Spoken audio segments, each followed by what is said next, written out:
Let me ask you a simple but important question. How many times have you backed a favourite that looked rock solid on paper, only to watch it fold tamely, leaving you wondering how it ever went off at such short odds? We've all been there and it hurts. The truth is, favourites are not created equal.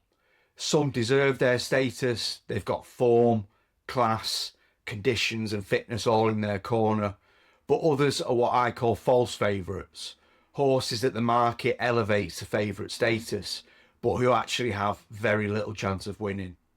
In fact, identifying false favourites is one of the most profitable skills a punter can develop, because laying them, or at the very least steering clear of them, protects your bankroll and puts you on the right side of long-term value. In today's episode, we're going to take a deep dive into the world of false favourites. By the end, you'll understand, firstly, the psychology of the betting market, why false favourites appear in the first place. Second, the red flag indicators you can use to spot them, questions around fitness, class, ground and more. 3, why weak favourites appear so frequently in low class handicaps and how to profit from this recurring pattern. And as always, stick with me, because at the end I'll give you a free way to put all this into practice. The red flag method, a simple, repeatable system that helps you consistently spot and lay weak favourites in less than 5 minutes a day. So let's get into it. Before we can learn to spot false favourites, we need to understand why they exist at all. You'd think the market, a collective wisdom of punters, bookmakers and sharp money, would price horses perfectly. After all, betting odds are meant to reflect probability.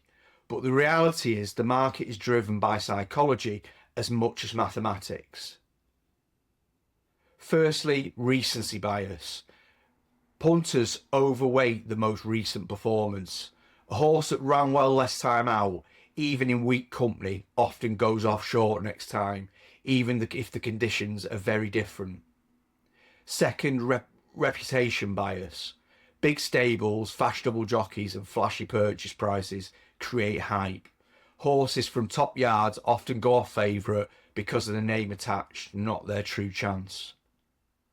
Third, narrative bias. Punters love a story. A horse stepping down in grade or well in at the weights attracts attention. The narrative can override the reality of form. 4, lazy analysis.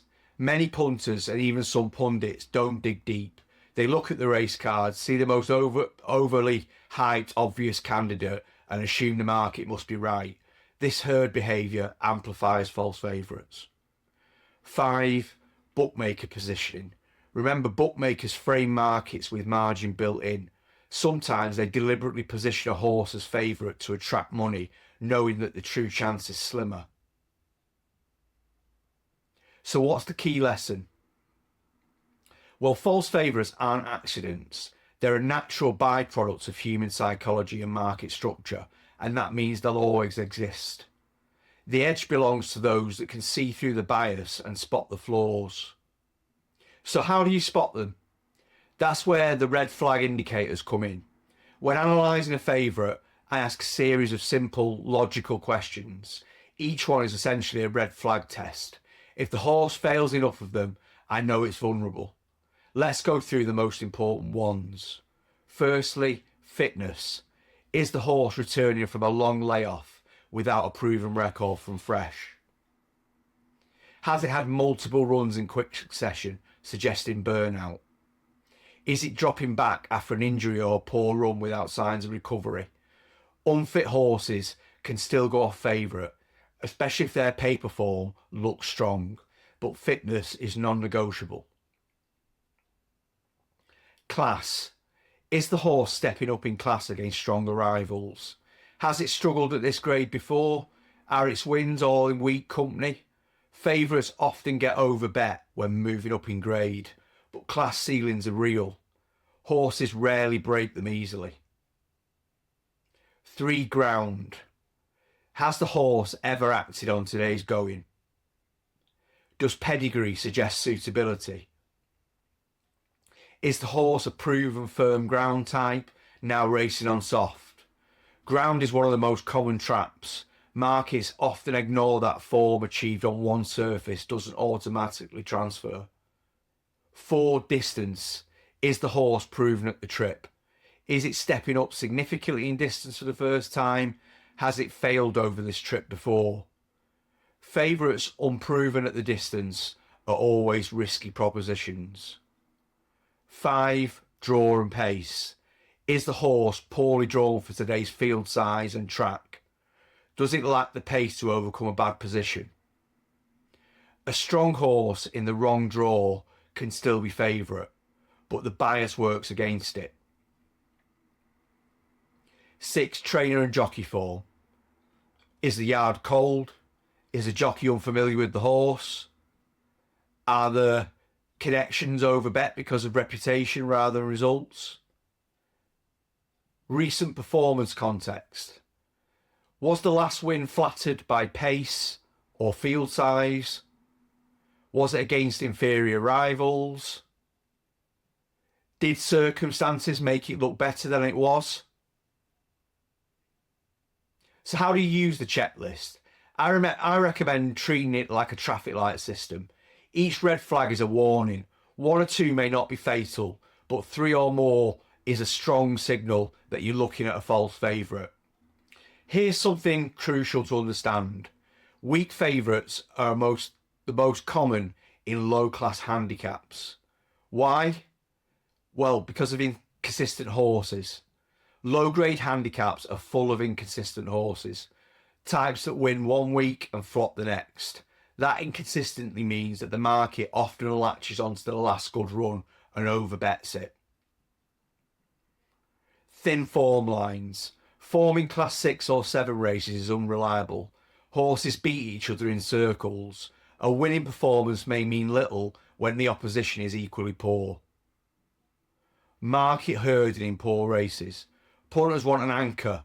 They crave something to latch onto, and that often leads to one of the obvious favourites, even if its credentials are shaky. Bookmaker shaping.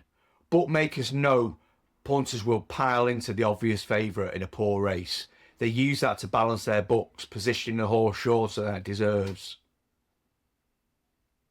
A lack of proven class. At higher levels, favourites usually have genuine talent. At low levels, they often don't, which makes them more vulnerable to upset. So let's look at a practical example. A class 6 handicap at Wolverhampton. The favourite is a horse that won last time over course and distance. Goes off 2-1, but the win was against weaker rivals. It's never strung 2 wins together in its entire career. It's drawn wide today, and the trainer's form is poor. That's a false favourite, and the market creates them every day in low class handicaps. So how do we put this into practice? Firstly, understand market psychology. Know that false favourites are inevitable. They exist because of human bias and bookmaker positioning. Step 2, apply the red flag tests. Run each favourite through the checklist. Fitness, class, ground, distance, draw and pace, trainer and jockey, and the context of the last run. 3 or more red flags is a high risk. Step 3, target low-grade handicaps. Be especially alert in class 5 to 7 handicaps. These races are a breeding ground for weak favourites. Step 4, don't be afraid to oppose. Punters fear laying favourites, but laying weak favourites is often more profitable than finding winners. Protecting your bankroll is as powerful as landing big prizes. Step 5, blend with broader frameworks. Remember, this is one piece of the puzzle. Combine red flag analysis with pace, draw, ground and trainer form for a structured, logical approach. So let's recap. False favourites are everywhere. They appear because of punter psychology, recency bias, reputation bias and narrative bias, and because bookmakers know how to frame a market. The way to spot them is to use red flag indicators.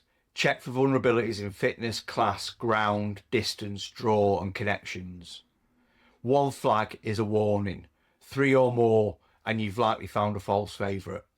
And remember, weak favourites appear most often in low-class handicaps, where form is inconsistent, rivals are unreliable, and markets overreact to flimsy evidence. The key, as always, is structure. Don't guess, don't follow the crowd, use a framework.